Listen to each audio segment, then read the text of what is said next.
తెలుగు రాష్ట్రాల్లో అతిపెద్ద lift manufacturer lifts ట్రై.com డీలర్షిప్ కూడా ఇవ్వబడును. వెల్కమ్ టు సుమంటివి. నేను మీ సుమంటి వినాగ్. జ్యేష్ఠ నక్షత్రం వారికి కనుక మనం చూసుకుంటే నరదృష్టి ప్రభావం ఏ విధంగా ఉండే అవకాశం ఉంటుంది. ఎస్పెషల్లీ చాలామంది మాట్లాడుకుంటూ ఉంటారు, విమెన్కి దృష్టి ప్రభావం ఉంటే ఎలా ఉంటుంది, అంటే దృష్టి ప్రభావం ఉంటుంది అని చెప్పేసి అంటూ ఉంటారు కదా, ఎలా ఉంటుంది. ఈరోజు మనతో పాటు వేదిక ఆస్ట్రాలజర్ ఉమా గారు ఉన్నారు. అది వారి మాట్లాడి తెలుసుకుందాం.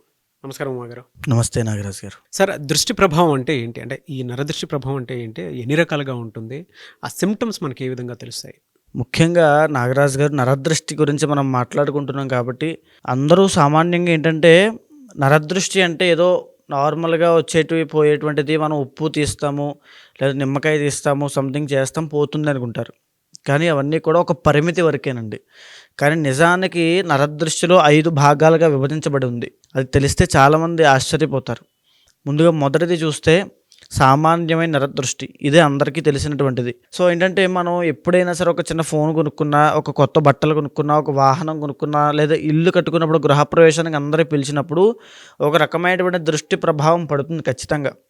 మనమే పిలుస్తాం కాబట్టి ఖచ్చితంగా పడుతుంది. అది సామాన్యమైన నరదృష్టి. దానివల్ల ఏంటంటే కాస్త తలనొప్పి ఎక్కువగా ఉండడం, ఆకలి లేకపోవడం, జ్వరం రావడము, లేకపోతే మైగ్రేన్, హెడేక్ అని 2-3 డేస్ ఖచ్చితంగా ఫేస్ చేస్తారు. ఆ యజమాని అవ్వచ్చు, ఎవరైనా అవ్వచ్చు. అయితే వాళ్ళు చేసే భగవత్ ఆరాధన వల్ల అవ్వచ్చు, మంత్రజపం వల్ల, లేకపోతే వాళ్ళకుండే విల్ పవర్, జాతక బలం వల్ల ఖచ్చితంగా 2-3 డేస్ తర్వాత మళ్ళీ ఓవర్కమ్ అయిపోతారు. కానీ నరదృష్టిలో రెండవది మహానరదృష్టి అని ఉంటుందండి.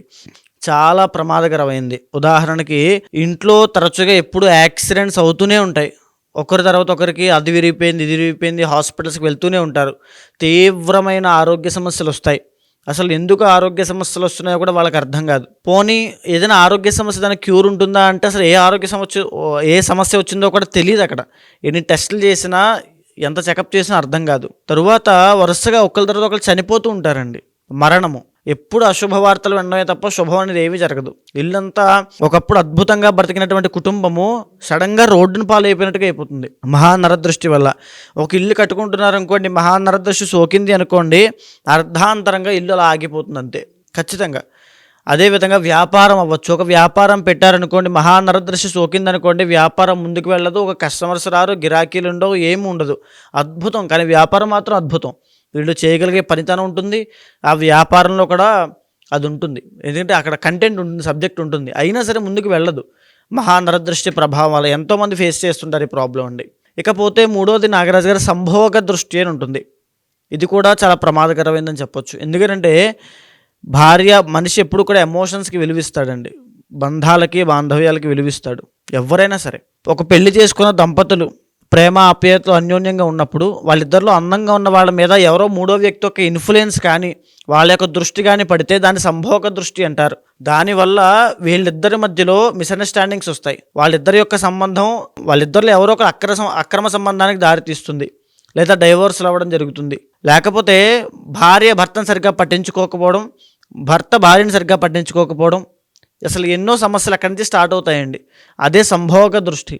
అది అసలు ఏ భార్యాభర్తల మీద పడకుండా చూసుకోవాలి. ఇక 4వది సంతాన దృష్టి నాగరాజు గారు. మనం చూస్తే మన ఇంట్లో ఉండేటువంటి చిన్నపిల్లలు అవ్వచ్చు, చంటి పిల్లలు, లేకపోతే అర్ధరాత్రి పూట సడన్గా లేచి నిద్రలోంచి లేచి ఏడుస్తూ ఉంటారు. నిద్ర పట్టదు, ఆకలి వేయదు, వాళ్ళు తినరు. ఇంత ముందు చలాకీగా యాక్టివ్గా వాళ్ళు ఉండరు కూడా. సో వాళ్ళకి స్కిన్ ర్యాషెస్ వస్తూ ఉంటాయి. చాలామంది సంతాన దృష్టి ఉన్నవాళ్ళు చిన్నపిల్లలు చనిపోతారండి. చంటి పిల్లలు ఖచ్చితంగా సంతాన దృష్టి వల్లనే. ఈవెన్ కన్సీవ్ అయిన తర్వాత ప్రెగ్నెన్సీ, డెలివరీ అయ్యేలో మిస్క్యారీ అయిపోతుంది ప్రెగ్నెంట్ లేడీస్ మీద పడడం వల్ల. ఓవర్ బ్లీడింగ్ అవుతుంది. పీసీఓడి ఆర్ పీసీఓఎస్ వస్తాయి, ఆడవాళ్ళకి సమస్యలు వస్తాయి. అండ్ ఇంకొకటి సంతాన దృష్టి ఏంటంటే చదువుకునేటువంటి విద్యార్థులకి ఈవెన్ 10th క్లాస్, ఇంటర్ పెద్ద అయిన తర్వాత కూడా వాళ్ళ మీద సంతాన దృష్టి పడిందనంటే వాళ్ళ విద్యాపరంగా వాళ్ళ కాన్సన్ట్రేషన్ అంతా తగ్గిపోతుంది.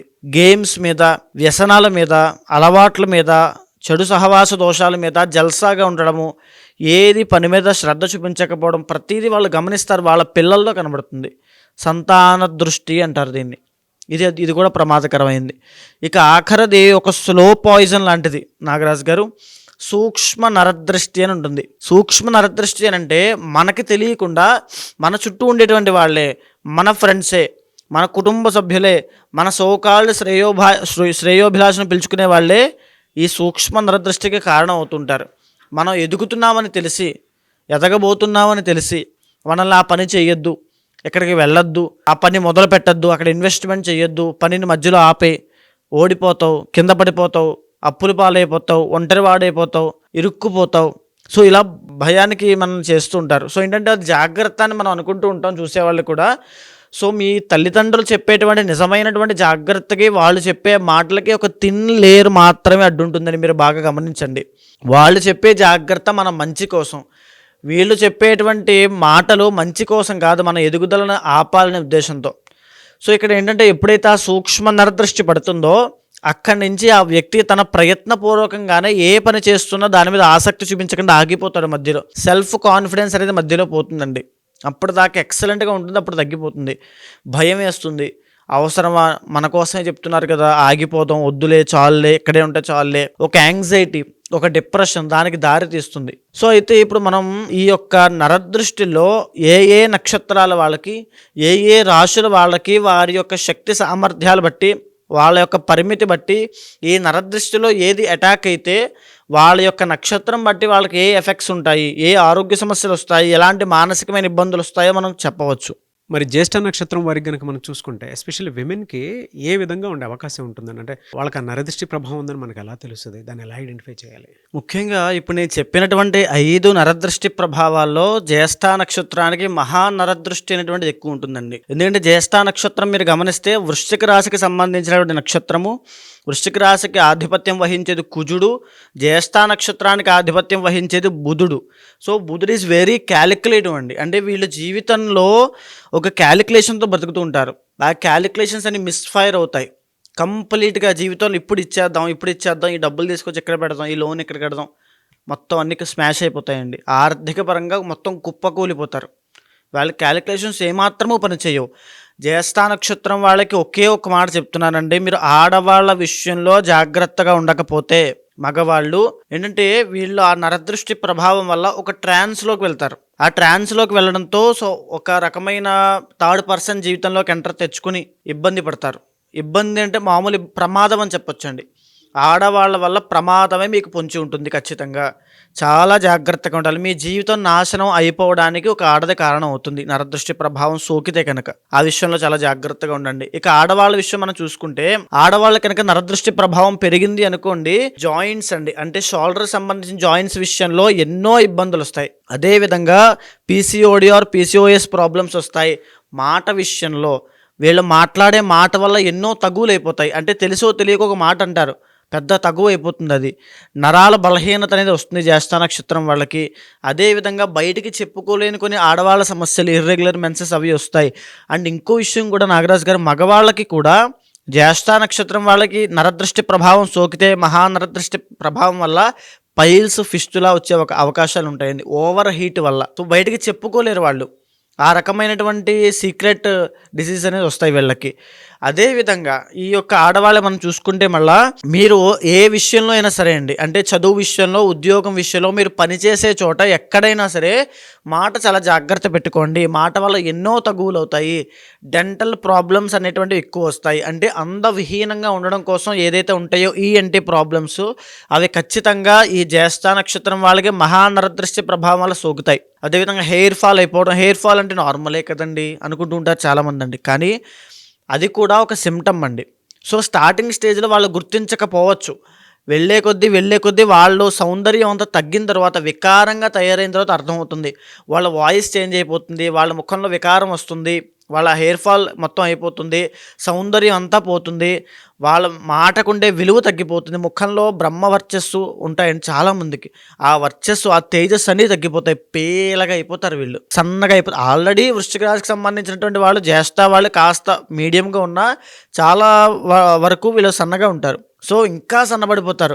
అసలు ఏమాత్రము వీళ్ళని చూడడానికి కూడా ఇంట్రెస్ట్ ఉండదు. అంటే చూడాలి అని కాదు చెప్తున్నానండి, చూడడానికి వీళ్ళ యొక్క శరీర సౌందర్యం అంతా తగ్గిపోతుంది మొత్తం కంప్లీట్గా. ఈ స్కిన్ సంబంధించి పింపుల్స్, ర్యాషెస్ అవ్వచ్చు. సో చిన్నపిల్లలకి కూడా ఇదే రకమైన సమస్యలు వస్తాయండి, ఆడవాళ్ళకి కూడా. సో అదేవిధంగా బ్లడ్ ఫ్లో సంబంధించి బ్లడ్ ప్లేట్లెట్స్ తగ్గడము, లేదా బ్లడ్ సంబంధించిన ఇన్ఫెక్షన్స్ రావడము, యూరినరీ ట్రాక్ ఇన్ఫెక్షన్స్ రావడము, యూటరస్ దగ్గర ప్రాబ్లమ్స్ అవ్వడము లాంటివి ఖచ్చితంగా జరుగుతాయి వీళ్ళకి. అదేవిధంగా ఇంకా తీవ్రమైన నరదృష్టి వచ్చిందనుకోండి ఆడవాళ్ళకి బ్రెస్ట్ క్యాన్సర్లు అవ్వచ్చు. ఇవన్నీ కూడా చాలా తీవ్రంగా ఉంటాయి. మీకు నాకు నరదృష్టి ఉందా లేదా తెలుసుకోవాలి అని ఉంటే మీకు తరచుగా ఏ ప్రాబ్లమ్స్ వస్తున్నాయో చూడండి. నేను పైన ఇందాక చెప్పాను కదండి 5 నరదృష్టులు అని చెప్పి, అందులో ఏ ప్రాబ్లం మీరు ఎఫెక్ట్ అవుతున్నారో చూడండి. మీరు రెగ్యులర్గా వాటికి సంబంధించిన ఇబ్బందులే పడుతున్నారనుకోండి, మీరు బాగా గుర్తుపెట్టుకోండి నరదృష్టి ప్రభావం మీ మీద ఉన్నట్టే. అది సోకింది అని అంటే విత్ ఇన్ 2 to 7 days మధ్యలో మీకు రిజల్ట్స్ కనబడతాయండి. మైగ్రేన్, హెడేక్స్, వామిటింగ్స్ అవ్వచ్చు, కాన్స్టిపేషన్ అండి, డైజెస్టివ్ ప్రాబ్లమ్స్. జ్యేష్ఠ నక్షత్రం వాళ్ళకి ఖచ్చితంగా వస్తుంది కాన్స్టిపేషన్. అదేవిధంగా ఇంకా ఆడవాళ్ళకి చెప్పాలంటే ఈ హెడేక్ తీవ్రం అయిపోవడము, ఆకలి ఉండకపోవడం, నిద్ర పట్టకపోవడం, అర్ధరాత్రి వరకు ఏదో తీవ్రమైన ఆలోచన, భయం, పీడకలలు ఏవేవో కల్లోకి రావడం, ఇవన్నీ కూడా వీళ్ళకి కనబడుతూ ఉంటాయి. సో ఇలాంటివి వస్తున్నాయంటే కంపల్సరీ వెంటనే తక్షణమే మీరు పరిహారం చేసుకోవాలి, లేదా భగవద్ ఆరాధన చేయాలి. సింపుల్గా మీకు చెప్పాలంటే ఒక నెగిటివ్ ఎక్స్టర్నల్ ఫోర్స్ మీ మీద పడడం వల్ల మీ శరీరము, మీ మనస్సు, మీ ఆత్మ ఇవన్నీ కూడా ఒక నెగిటివ్ రాంగ్ డైరెక్షన్లో వెళ్ళబోతున్నాయి. సో ఏంటంటే మీరు దాన్ని పాజిటివ్గా మార్చుకోవాలి. భగవద్ ఆరాధన వల్ల, హోమ పరిహారముల వల్ల, వీటినే మంత్రా థెరపీ అంటారండి. మనం ఇప్పుడు చెప్పేటువంటి పరిహారములు ఏవో పరిహారములు కదా అని చాలామంది అనుకుంటూ ఉంటారు, కానీ సైంటిఫికల్గా వాటిని మంత్రా థెరపీ అంటారు, హోమా థెరపీ అంటారు, జమ్ థెరపీ అంటారు. సో హోమా థెరపీ వల్ల ఆ అగ్ని దగ్గర కూర్చున్నప్పుడు ఆ మంత్రాల వైబ్రేషన్ వల్ల ఏదైతే వాళ్ళు ఎఫెక్ట్ పడుతున్నారో అదంతా కంప్లీట్గా పోతుంది. జమ్ థెరపీ అంటే స్టోన్స్ అండి. ఈ యొక్క జెమాలజీ దానివల్ల వచ్చేటువంటి రేస్ వల్ల, ఆ కాంతి వల్ల వీళ్ళ మీద ఉండే నెగిటివ్ ఎఫెక్ట్, నెగిటివ్ ఎనర్జీ అంతా పోతుంది. మంత్రా థెరపీ, మంత్రం చదువుతూ ఉన్నప్పుడు వచ్చేటువంటి ఎనర్జీ వల్ల వీళ్ళ మీద ఉండేటువంటివన్నీ ఆ నెగిటివ్ ఎనర్జీ, ఆ నరదృష్టి ప్రభావం అంతా పోతుంది. ఇప్పుడు ఈ జ్యేష్ఠ నక్షత్రం వాళ్ళు చేయాల్సిన పని ఏమిటంటే పరిహారము ముఖ్యంగా మహాసుదర్శన పాశుపత హోమం ఉంటుంది. ఆ మహాసుదర్శన పాశుపత హోమాన్ని ఏదైనా ఒక మాస శివరాత్రి నాడు కానీ, మంగళవారం రోజు కానీ, ఇప్పుడు నడిచేటువంటి అతి ముఖ్యమైన శ్యామలాదేవి నవరాత్రులు కాబట్టి ఈ రోజుల్లో కానీ ఆచరించి, ఆ తరువాత నుంచి 27 రోజుల పాటు బ్రహ్మ ముహూర్తంలో నిద్ర లేచి సుదర్శన మంత్రాన్ని జపం చేయడం వల్ల, లేదా నేను ఇచ్చినటువంటి ఏదో ఒక బీజాక్షరి మంత్రాన్ని జపం చేయడం వల్ల 27 రోజుల్లో ఆ నరదృష్టి ప్రభావం తగ్గడంతో ఒక పాజిటివ్ వైబ్స్ అనేవి వస్తాయి. లోపల తెలియని ఆనందం అనేది వస్తుందండి. మంత్రం చదవడం వల్ల లభిస్తుంది అది. ఆ అనుభవం స్వయంగా వాళ్ళే పొందుతారు. సో ఇక్కడ ఈ జ్యేష్ఠ నక్షత్రం వాళ్ళు దీంతో పాటుగా ఇంకేం చేసుకోవచ్చు అని అంటే ప్రతినిత్యము సాధారణంగా అందరికీ ఉండేటువంటి సామాన్యమైన నరదృష్టి నుంచి బయటపడడానికి, మీకు ఆ అఖండమైన తేజస్సు రావడానికి ఉదయమే బ్రహ్మ ముహూర్తంలో నిద్రలేచి ఓం శ్రీమాత్రే నమః అనేటువంటి మంత్రాన్ని జపం చేయండి. లేదు పిల్లలు ఉన్నారనుకోండి ఇంట్లో, వాళ్ళు ఓం ఐం సరస్వత్యే నమః అనేటువంటి మంత్రాన్ని జపం చేయించండి. 27 రోజుల తర్వాత బ్రహ్మ తేజస్సు అనేటువంటిది పిల్లలకు వస్తుంది. ఆ ముఖ వర్చస్సు పెరుగుతుంది, సౌందర్యం పెరుగుతుంది, ఆనందము, సంతోషం అనేటువంటిది అమ్మవారి అనుగ్రహం వల్ల చూస్తారు. ఎలా అంటే జనరల్గా ఇయర్ మొత్తం చూసుకుంటే ఏ మంత్ నుంచి ఏ మంత్ వరకు వీళ్ళకి ఈ నరదృష్టి ఎఫెక్ట్ ఉండే అవకాశం ఎక్కువ ఉంటుందంటారు అసలు? జనరల్గా ఇప్పుడు జనవరి, ఫిబ్రవరి, మార్చ్ ఈ 3 నెలల్లో కనుక ఈ ఫేవరబుల్ మంత్స్ అండి వీళ్ళకి. ఈ జ్యేష్ఠ నక్షత్రం వాళ్ళకి ఫేవరబుల్ మంత్స్ ఈ 3 కూడా. ఈ మంత్స్లో కనుక వీళ్ళు ఈ మంత్రాన్ని స్టార్ట్ చేసినా, లేదా నేను చెప్పిన పరిహారాన్ని ఆచరించినా, ఆ హోమం చేయించినా, ఎలాంటి పరిహారాన్ని రెమెడీస్ ఆచరించినా వెంటనే సిద్ధిస్తాయి. ఒక పూజ తీసుకున్నారనుకోండి, ఆ పూజ సిద్ధించడం కోసం చేసే ఆయనకి యోగం ఉండాలి, చేయించుకునేటువంటి యజమాని అంటే దోషం ఉన్న వాళ్ళకి కూడా యోగం ఉండాలి, అప్పుడే అది సిద్ధిస్తుంది. సో ఈ మార్చి దాటిన తర్వాత, మార్చి 30 తర్వాత నుంచి శని 5th హౌస్లోకి వెళ్ళబోతున్నాడు. మే 15వ తారీఖు తర్వాత అష్టమంలోకి గురుడు రాబోతున్నాడు. అదేవిధంగా 4వ స్థానంలోకి రాహు రాబోతున్నాడు. కుటుంబపరమైనటువంటి చిక్కుల్ని చూడబోతున్నారు. కుటుంబంలో ఎవ్వరూ వీళ్ళకి సహాయం చేయరు. ఆ రకమైన ఇబ్బంది, ఉద్యోగం పోవడము, తర్వాత వ్యాపారంలో నష్టం చూడడము, ఆర్థిక సమస్యల్లో ఇరుక్కుపోవడము. ఆర్థిక సమస్యలు వేరు, ఆర్థిక సమస్యలు ఇరుక్కోవడం వేరండి. మీ ప్రమేయం లేకుండా మంచి చేద్దామనే ఉద్దేశంతో మీరు ముందుకు వెళ్ళినప్పుడు మీకు వచ్చేటువంటి నరదృష్టి ప్రభావం వల్ల ఆర్థిక సమస్యలు ఇరుక్కుపోతారు. ఎవరు మిమ్మల్ని ఇరిగించి వెళ్ళిపోతారు. లోన్స్ అవ్వచ్చు, ఈఎంఐస్ అవ్వచ్చు, లేదా అన్పాపులర్ అవ్వడము అంటే అపకీర్తి రావడం. అంటే వీళ్ళు ఏ తప్పు చేయకపోయినా వీళ్ళ మీద ఒక మచ్చ అనేది పడుతుంది. అలాగా ఈ తప్పు చేశాడు, పలానా తప్పు, ఇలాంటోడు దుర్మార్గుడు, అనేటువంటి జ్యేష్ఠ నక్షత్రం వాళ్ళకి రాబోయే రోజుల్లో కనబడబోతోంది. అండ్ వీళ్ళు వెరీ సీక్రెటివ్ అండి. ఇందాక నేను చెప్పాను కదండి, నరదృష్టి ప్రభావం వల్ల వీళ్ళు కనుక ఆడవాళ్ళ విషయంలో జాగ్రత్తగా ఉండకపోతే అదే మచ్చ వీళ్ళకి పడబోతోంది. ఇది షూర్ షాట్ అండి. ఖచ్చితంగా ఓకే. వాళ్ళకి అర్థం అవుతుంది. ఈ 2025లో ఖచ్చితంగా ఈ వీడియో చూసిన ప్రతి ఒక్కరూ కూడా వాళ్ళది ఫేస్ చేస్తారు ఖచ్చితంగా. ఓకే. సో తర్వాత ఈ అక్టోబర్ తర్వాత నుంచి కాస్త మిశ్రమంగా ఉంటుంది. కానీ హోల్ పాయింట్ 2025లో వీళ్ళకి నరదృష్టి ప్రభావం వల్ల ఉద్యోగము, వ్యాపారము, డబ్బు, ఆర్థిక సమస్యలు పేరుపోవడము, ఈ 5 సమస్యల్లో ఖచ్చితంగా ఇబ్బంది పడతారు. ఈ నరదృష్టి ప్రభావం ఉండేటువంటి వాళ్ళకి అట్లీస్ట్ ఈ వారంలో గనక కొన్ని రెమెడీస్ చేసుకుంటే బాగుంటుంది అనుకోవడానికి ఏ వారం బాగుంటుందని? బుధవారం అండి. బుధవారం నాడు కనుక వీళ్ళు లక్ష్మీ నరసింహస్వామి గుడికి వెళ్ళి ఏదైనా అర్చన చేసినా, తులసి పత్రితో పూజించినా, లేదా స్వామివారికి ఎలా అయినా అభిషేకం కానీ, పూజ కానీ, అర్చన కానీ ఏమి చేయించినా కేవలం ఆయన దర్శనం చేసుకున్నంత మాత్రం చేత వీళ్ళకి ఎన్నో విశేషమైన ఫలితాలు లభిస్తాయి. ఎనీవేస్ థ్యాంక్ యూ అండి. థ్యాంక్ యూ సో మచ్ అమ్మగారు. థ్యాంక్ యూ అండి. ఎవరికి వారికి సంబంధించినటువంటి వాటిలో కనుక మనం చూస్తే వ్యక్తిగత జాతకం ప్రకారం ఒక్కొక్కరికి ఒక్కొక్క దోషాలు అవి ఉంటూ ఉంటాయి. జనరల్గా మీ దగ్గరకు వచ్చి ఏదైనా యజ్ఞాలు, యాగాలు, హోమాలు చేయించుకుందాం అనుకున్నటువంటి వాళ్ళు ఉంటారు. పెళ్లిళ్ళకు ముహూర్తం పెట్టించుకోవాలి అనుకున్నటువంటి వాళ్ళు ఉంటారు. దాంతోపాటు కొంతమంది అన్నప్రాసన వాటికి సంబంధించింది కూడా ఉంటుంది. కొన్ని యజ్ఞాలు, యాగాలు, హోమాలు. సో వాళ్ళ బిలీఫ్ సిస్టమ్ ప్రకారం మిమ్మల్ని అప్రోచ్ అవుదాం అనుకుంటారు. అది ఏ రాశి వారైనా సరే, ఏ నక్షత్రం వారైనా సరే. వాళ్ళకి మీరు టైం ఇస్తారా? అపాయింట్మెంట్ తీసుకోవచ్చా? ప్రాసెస్ ఏంటి? తప్పకుండా అండి. మీరు కింద కనిపించేటువంటి నెంబర్కి కనుక కాంటాక్ట్ అయితే, ముఖ్యంగా ఈ జ్యోతిష్ శాస్త్రంలో ఎలాంటి సమస్యలున్నా, సందేహాలున్నా, లేకపోతే ఏదో మా మీద దుష్ప్రభావాలు ఉన్నాయి, ఇంట్లో శుభకార్యాలు ఆగిపోతున్నాయి, ఏంటో తెలియనటువంటి జీవితంలో అయిపోతుంది అనేటువంటి బాధ కానీ ఏమైనా ఉన్నా, ఖచ్చితంగా జ్యోతిష శాస్త్రం అనేటువంటిది నిర్దిష్టమైన పరిహారం ప్రతి ఒక్కరికి చూపిస్తుందండి.